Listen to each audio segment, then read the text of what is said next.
এই হচ্ছে আমাদের সংবিধানের মূল বৈশিষ্ট্য। তাহলে আমরা 15টি বৈশিষ্ট্যের কথা তোমাদের সামনে তুলে ধরেছি। 1 নম্বর বৈশিষ্ট্য, আমি যদি একবারে মানে সিরিয়ালি এক নজরে এই প্রোফাইলটা তোমাদেরকে দিই, তাহলে আমার মনে হয় তোমরা মনে রাখতে তোমাদের সুবিধা হবে। শিক্ষার্থীবৃন্দ, 1 নম্বর বৈশিষ্ট্য হচ্ছে বাংলাদেশের 1972 সালের যে সংবিধান, এই সংবিধানের বৈশিষ্ট্যের কথা বলছি। 1 নম্বর বৈশিষ্ট্য হচ্ছে এটি লিখিত সংবিধান। 2 নম্বর হচ্ছে প্রজাতান্ত্রিক সংবিধান। 3 নম্বর হচ্ছে দুষ্পরিবর্তনীয় সংবিধান। 3 নম্বর হচ্ছে মৌলিক অধিকার রক্ষার সংবিধান। 4 নম্বর হচ্ছে সর্বোচ্চ আইন। 5 নম্বর হচ্ছে রাষ্ট্রের মূলনীতি। আমি অলরেডি তোমাদের সামনে রাষ্ট্রের মূলনীতিগুলো এখনো লিখে রেখেছি, নিশ্চয়ই তোমরা দেখতে পাচ্ছ। এরপরে 7 নম্বর হচ্ছে সংসদীয় গণতন্ত্র। 8 নম্বর হচ্ছে এক কক্ষ বিশিষ্ট আইনসভা। 9 নম্বর হচ্ছে ন্যায়পাল প্রতিষ্ঠার সুযোগ রাখা হয়েছে এই সংবিধানে। 10 নম্বরে হচ্ছে এক কেন্দ্রিক শাসন ব্যবস্থা। 11 নম্বর হচ্ছে বিচার বিভাগের স্বাধীনতা। 12 নম্বর হচ্ছে সার্বজনীন ভোটাধিকার প্রধানের নিশ্চয়তা। 13 নম্বর হচ্ছে প্রশাসনিক ট্রাইব্যুনাল। 14 নম্বর মালিকানা নীতি। 15 নম্বর হচ্ছে অর্থনৈতিক ও সামাজিক ন্যায় বিচার প্রতিষ্ঠা। এই সংবিধানে মোট 15টি বৈশিষ্ট্য কথা বলা হয়েছে। এই বৈশিষ্ট্যগুলো সংবিধানকে, আমাদের এই পবিত্র সংবিধানকে কি করেছে, মূলত অলংকার পরিয়ে দিয়েছে এই সংবিধানকে। এই সংবিধানের এই বৈশিষ্ট্যগুলো আমাদের সংবিধানের ভিতরে কি আছে, নারী বুড়ি ইত্যাদি আমরা ক্লিয়ার হতে পারলাম যে এই সংবিধান মানেই হচ্ছে জনগণের অর্থনীতি ও সামাজিক ন্যায় বিচার প্রতিষ্ঠার একটি সংবিধান। তাহলে আশা করি তোমাদের সংবিধানের বৈশিষ্ট্যের ব্যাপারে আর কোনো প্রশ্ন থাকার কথা নয়। আসলে এই ভার্চুয়াল কন্টেন্টে ক্লাস হচ্ছে ওটাই যেখানে ছাত্র এবং শিক্ষকের মধ্যে কি হবে, মিথস্ক্রিয়া সৃষ্টি হবে। কিন্তু যেহেতু সেই সুযোগ আমরা হারিয়ে ফেলেছি এখন মুখোমুখি ক্লাসে, সুতরাং এটি প্রত্যাশা করা এখন অনেকটাই দুঃস্বপ্নের মতো মনে হয়। কারণ আমরা ইতিমধ্যে প্রায় 16-17 মাস যাবত এই অবস্থার মধ্যে আছি। আসলে আমরা সবাই আল্লাহর কাছে আত্মসমর্পণ করে এই পরিস্থিতি থেকে আল্লাহ যাতে আমাদেরকে উত্তরণ করেন সেদিকে আমরা এগোই। এবার আমি তোমাদের সামনে আমাদের সংবিধানের যে 27 থেকে 44 নং অনুচ্ছেদে মৌলিক অধিকারের কথা বলা হয়েছে, এই মৌলিক অধিকারগুলো কি কি এক নজরে আমি তোমাদেরকে বলে দিতে চাই। আশা করি তোমরা ধৈর্য সহকারে শুনবে। 18টি মৌলিক অধিকারের কথা আমি তোমাদেরকে শুরুতেই বলেছিলাম যে 27 থেকে 44 নং অনুচ্ছেদে 18টি মৌলিক অধিকারের কথা বলা হয়েছে। এই মৌলিক অধিকারগুলোর মধ্যে 1 নম্বর হচ্ছে আইনের দৃষ্টিতে সকল নাগরিক সমান বা সাম্যের অধিকার ভোগ করবে। 2 নম্বর হচ্ছে ধর্ম প্রভৃতি কারণে বৈষম্য সৃষ্টি করা যাবে না। তাহলে এই যে মৌলিক অধিকারগুলো কোন অনুচ্ছেদে বর্ণিত হয়েছে, আমি যদি তোমাদেরকে সেটিও বলে দেই, আমার মনে হয় তোমাদের জন্য এটি বেশ উপকারী হবে আশা করছি। তাহলে 1 নম্বর হচ্ছে আইনের দৃষ্টিতে সাম্য। এটি আমাদের সংবিধানের 27 নং অনুচ্ছেদে বলা হয়েছে। প্রিয় শিক্ষার্থীবৃন্দ, 2 নম্বর যে বৈশিষ্ট্য, ধর্ম প্রভৃতি কারণে, ধর্ম বর্ণের কারণে কি করা যাবে না, বৈষম্য সৃষ্টি করা যাবে না। অর্থাৎ একজন থেকে আর একজনকে নিচু শ্রেণী, যেটি আমরা সংবিধানের বৈশিষ্ট্যের 15 নম্বর বৈশিষ্ট্যের দ্বিতীয় অংশে বলেছি যে নীতিবাচক যে বিষয়টি, অর্থাৎ আমাদের সংবিধান কি করেছে, শ্রেণী সংগ্রাম বা শ্রেণী বিপ্লবের কোন সুযোগ রাখেনি, সেই জায়গাটা কিন্তু এখানে বলা হয়েছে। এটি 28 নং অনুচ্ছেদে বলা হয়েছে। তারপরে সরকারি নিয়োগের সমতা, অর্থাৎ রাষ্ট্রায়ত্ত প্রতিষ্ঠানে নিয়োগ প্রাপ্তির ক্ষেত্রে যোগ্যতা অনুযায়ী সকল নাগরিক সমতার অধিকারী হবেন, এটি 29 নং অনুচ্ছেদে বলা হয়েছে।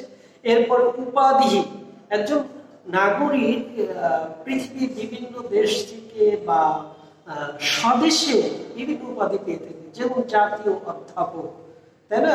এই জাতীয় উপাধি পেতে হলে কি ধরনের ক্রাইটেরিয়া বা নিয়ম বা পদ্ধতি মেনটেন করা হবে, সেটি মূলত আমাদের এই সংবিধানের 30 নং অনুচ্ছেদে স্পষ্ট করে বলা হয়েছে। শিক্ষার্থীবৃন্দ, এবার আমি তোমাদেরকে 5 নং মৌলিক অধিকারের কথা বলবো, আইনের আশ্রয় লাভের অধিকার। অর্থাৎ রাষ্ট্রের প্রতিটি নাগরিক, সে মুসি বা জামার বা কামার যেই হোক না কেন, শিক্ষিত অশিক্ষিত বা প্রতিবন্ধী বা পাগল, যাই হোক না কেন, আইনের দৃষ্টিতে কি করতে পারবে? আইনের কাছে সে আশ্রয় লাভের অধিকার ভোগ করবে। এটি আমাদের সংবিধানের 31 নং অনুচ্ছেদে বর্ণনা করা হয়েছে। 6 নম্বর যে মৌলিক অধিকারের কথা বলবো, সেটি হচ্ছে জীবন ও ব্যক্তি স্বাধীনতা। অর্থাৎ একটা মানুষের জীবনের নিরাপত্তা এবং তার ব্যক্তির স্বাধীনতা লাভ করার যে কথা, এটি আমাদের সংবিধানের 32 নং অনুচ্ছেদে স্পষ্ট করে বলা হয়েছে। এরপরে 7 নম্বর যে বৈশিষ্ট্যের কথা বলা হয়েছে, সেটি হচ্ছে গ্রেফতার। অর্থাৎ নাগরিক তার ভূখণ্ডের মধ্যে, অর্থাৎ নাগরিক তার ভৌগোলিক সীমার মধ্যে অবাধে চলাফেরা করতে পারবে। এক্ষেত্রে প্রশাসন চাইলেই কাউকে গ্রেফতার করতে পারবে না। গ্রেফতার করতে হলে তাকে যথাযথ পদ্ধতি অনুসরণ করে একজন নাগরিককে গ্রেফতার করা যাবে। এটি 33 নং অনুচ্ছেদে বলা হয়েছে।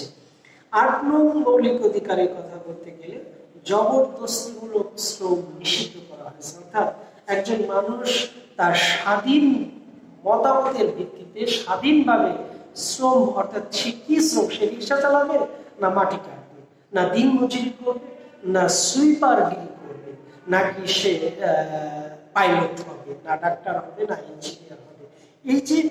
এই যে বিষয়টা, এই স্বাধীনতার বিষয়টি আমাদের সংবিধানের 34 নং অনুচ্ছেদে স্পষ্ট করে বলা হয়েছে। এরপরে বিচার বা দণ্ড, অর্থাৎ একজন নাগরিক যদি অপরাধ করে, রাষ্ট্রের আইনের দৃষ্টিতে সে যদি অপরাধী হয়, তাহলে পুলিশ তাকে গ্রেফতার করে আদালতে সোপর্দ করবেন এবং আদালত সিদ্ধান্ত দিবেন তার বিষয়ে তদন্ত সাপেক্ষে সে যদি দোষী সাব্যস্ত হয় তাহলে তার জন্য শাস্তির ব্যবস্থা হবে, আর যদি নির্দোষ প্রমাণিত হয় তাহলে তাকে খালাস বা মুক্তি দিতে হবে।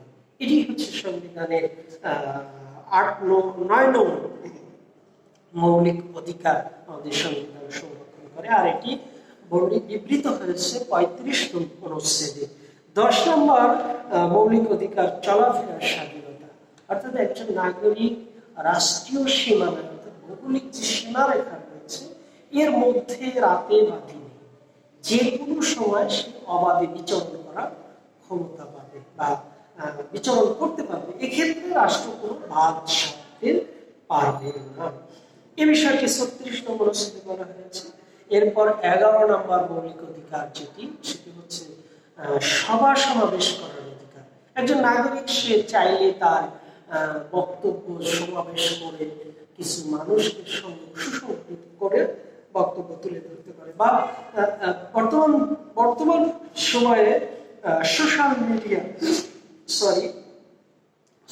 মিডিয়া বা যে সামাজিক যোগাযোগ মাধ্যমগুলো রয়েছে, প্রিন্ট মিডিয়া বলো বা ইলেকট্রনিক্স মিডিয়া বলো, এই সব মিডিয়ার মাধ্যমে একজন নাগরিক তার বক্তব্য তুলে দেওয়ার সুযোগ পাবেন। এরপরে হচ্ছে 12 নম্বর মৌলিক অধিকার সংগঠন করার অধিকার। অর্থাৎ একজন ব্যক্তি চাইলে সে রাজনৈতিক দল করতে পারে, সামাজিক সংগঠন করতে পারে, যে কোনো রাজনৈতিক দলের সদস্য হতে পারে, তবে রাষ্ট্রের আইনের বিরুদ্ধে যায়। যেমন নিষিদ্ধ ঘোষিত কিছু সংগঠন আছে, জঙ্গি মতবাদ বা জঙ্গি মতাদর্শে বিশ্বাসী এমন কোনো সংগঠন করার অধিকার আমাদের সংবিধান কোনো নাগরিককে দেয়নি। তথাপিও আমাদের দেশে কিছু জঙ্গিত্ববাদী মানুষের আত্মপ্রকাশ আমরা মাঝে মধ্যেই দেখতে পাই এবং রাষ্ট্রকে তারা তোলপাড় করে তোলে। এটি কিন্তু আমাদের সংবিধান স্বীকৃত না। অবশ্যই একজন নাগরিককে রাষ্ট্রের খুঁটিনাটি সব আইন মেনে চলার চেষ্টা করতে হবে, আর সেই নাগরিককে মূলত সুনাগরিক বলা হবে। যে নাগরিক রাষ্ট্রীয় আইন মেনে চলে তাকে কি বলে? সুনাগরিক বলা হয়। শিক্ষার্থীবৃন্দ, এবার আমরা আসি 13 নম্বর মৌলিক অধিকারের কথায়। 13 নম্বর মৌলিক অধিকার হচ্ছে বাক স্বাধীনতা। বাক স্বাধীনতা অর্থাৎ একটু আগে আমি বলছি লেখার স্বাধীনতার কথা তোমাদেরকে, এবার হলো আমি বলছি বাক স্বাধীনতা, অর্থাৎ মুখ দিয়ে যে কোনো কিছু বলা, সেটা স্বাধীনতারও কিন্তু একটা লিমিটেশন আছে, অর্থাৎ একটা এরিয়া আছে। এই এরিয়ার মধ্যে তুমি বলতে পারো। এখন তুমি রাষ্ট্রের বিরুদ্ধে অহরহ কথা বললা, সেটা কিন্তু গ্রহণযোগ্য নয়, তাই না? এটি তোমরা নিঃসন্দেহে বলছো। এরপরে 14 নম্বর মৌলিক অধিকার হচ্ছে পেশাগত স্বাধীনতা। ওই যে একটু আগেও আমি এই কথাটি বলছিলাম যে জবরদস্তি মূলক শ্রম থেকে বিরত রাখার কথা যেটা বলছিলাম, সেখানে আমি এই কথাটা বলছিলাম যে তোমরা চাইলে কেউ ইঞ্জিনিয়ার হতে পারো, কেউ ডাক্তার হতে পারো, কেউ রাজনীতিবিদ হতে পারো, কেউ বিদেশে গিয়ে শ্রম বিক্রি করার মতো উদ্দেশ্য নির্ধারণ করতে পারো। এটি তোমার স্বাধীনতা আছে। 15 নম্বর যে মৌলিক অধিকারের কথা বলা হয়েছে সেটি হচ্ছে ধর্মীয় স্বাধীনতা, অর্থাৎ ধর্ম পালনের যে স্বাধীনতা। তুমি যদি মুসলিম ধর্মের অনুসারী হও, তাহলে তুমি তোমার মুসলিম ধর্মের যে কৃষ্টি, কালচার, আচার আচরণ, সেই অবাধে তুমি পালন করার সুযোগ পাবে এবং রাষ্ট্রের দায়িত্ব হচ্ছে তার নাগরিককে ধর্ম পালনের সুযোগ করে দেয়। ধর্ম পালনে কোনো বাদ সাধা যাবে না। এরপরে কেউ যদি হিন্দু হয়, অর্থাৎ মূর্তি পূজারী কেউ হয়, তাহলে তাকেও তার ধর্ম, তার মূর্তি বা মন্দির, প্যাগোডা, এই যে এগুলো, তাই না, এগুলো নিরাপত্তা দেওয়ার দায়িত্ব হচ্ছে রাষ্ট্রের। রাষ্ট্রকে অবশ্যই এই দায়িত্ব নিতে হবে। প্রিয় শিক্ষার্থীবৃন্দ, আমরা দীর্ঘ আলোচনা করছি। এই আলোচনা তোমরা যদি মনোযোগ দিয়ে শোনো, তাহলে আমি আশা করি যে সংবিধানের আদিগন্ত তোমাদের মেমোরিতে চলে আসবে। তাহলে ধর্মীয় স্বাধীনতার ব্যাপারটি গেল, এটি 1941।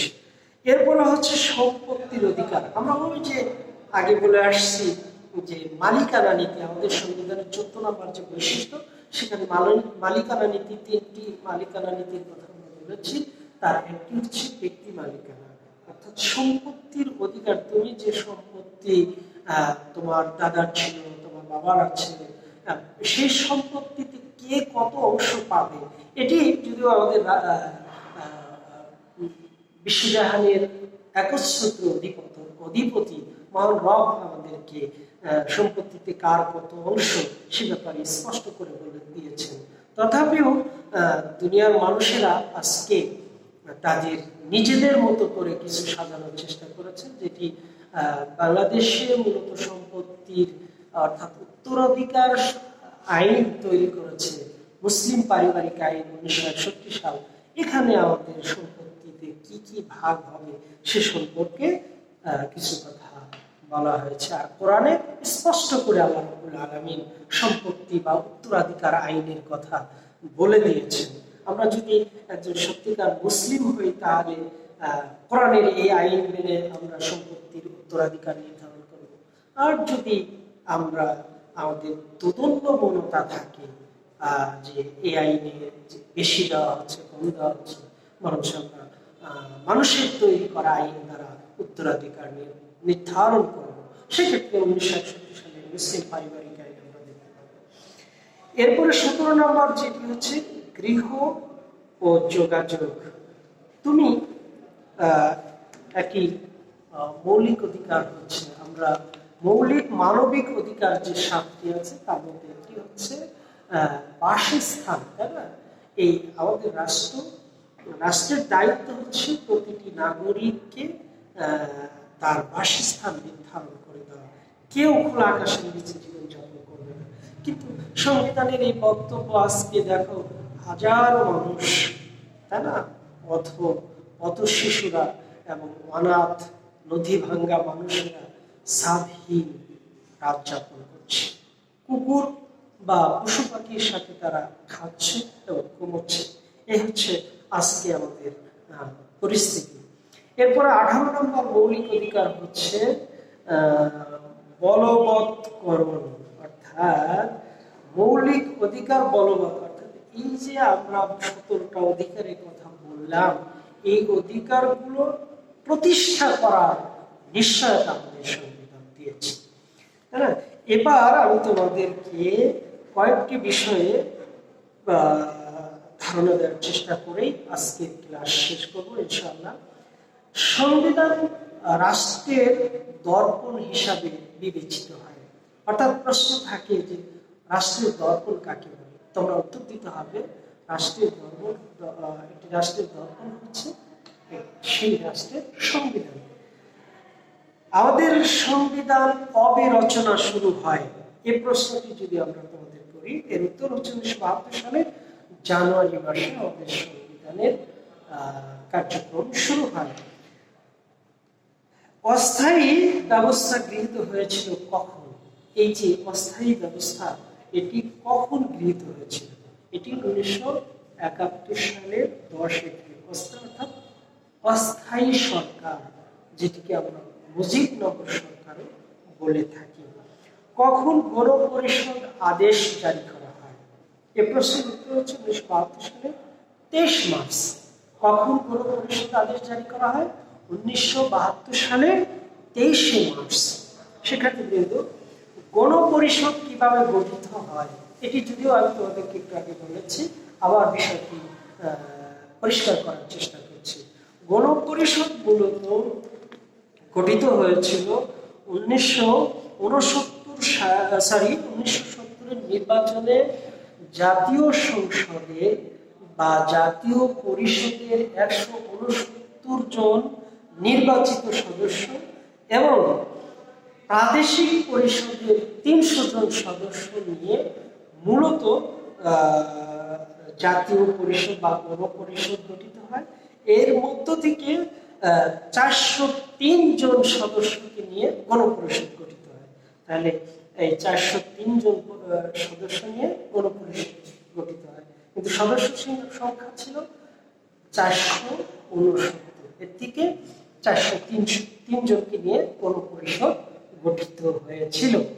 এরপরে যে প্রশ্নটি তোমাদের সামনে রাখতে চাই এবং উত্তর দিতে চাই সেটি হচ্ছে গণপরিষদের প্রথম অধিবেশন কবে অনুষ্ঠিত হয়েছিল? এর উত্তর হচ্ছে 1972 সালের 10 এপ্রিল। যেদিন ওই যে অস্থায়ী ব্যবস্থা গ্রহণ করা হয়েছিল সেদিন মূলত অধিবেশন করেই এই অস্থায়ী ব্যবস্থা গ্রহণ করা হয়েছিল। এরপরে সংবিধানের আর একটি প্রশ্ন থাকে যে বাংলাদেশের প্রথম সংসদের স্পিকার এবং ডেপুটি স্পিকার কে ছিলেন? স্পিকার ছিলেন হচ্ছেন শাহ আব্দুল হান্নান এবং ডেপুটি স্পিকার ছিলেন মোহাম্মদ উল্লাহ। ডেপুটি স্পিকার কে ছিলেন? মোহাম্মদ উল্লাহ। এরপরে গণপরিষদের কোন অধিবেশনে সংবিধান প্রণয়ন কমিটি গঠন করা হয়? অর্থাৎ গণপরিষদের প্রথম অধিবেশন যেটি 1972 সালের 10 এপ্রিল হয়েছিল। এরপরে যে প্রশ্নটি থাকে, এই যে আমাদের সংবিধান, এই সংবিধানটি কবে কতজন সদস্য কবে এই সংবিধানে স্বাক্ষর করেন, অর্থাৎ স্বাক্ষর করে অনুমোদন করেন?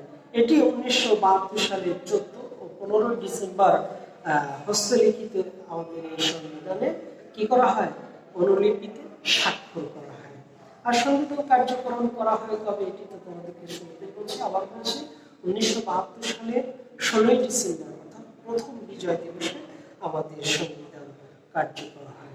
প্রিয় শিক্ষার্থীবৃন্দ, আশা করছি সংবিধানের এই আলোচনা তোমাদেরকে বেশ উপকার করবে।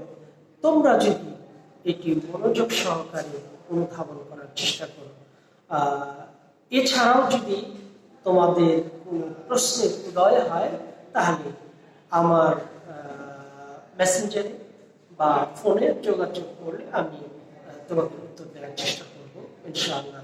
আল্লাহ রাব্বুল আলামিন আমাদের সবাইকে এই প্যান্ডামিক পরিস্থিতি থেকে উত্তরণ হওয়ার তৌফিক দান করুন এবং আমাদেরকে সুস্থ রাখুন, ভালো রাখুন এবং আসুন নিজে নিরাপদে থাকি, অন্যকে নিরাপদ রাখি। আল্লাহ হাফিজ। আসসালামু আলাইকুম ওয়া রাহমাতুল্লাহি ওয়া বারাকাতুহু। স্যার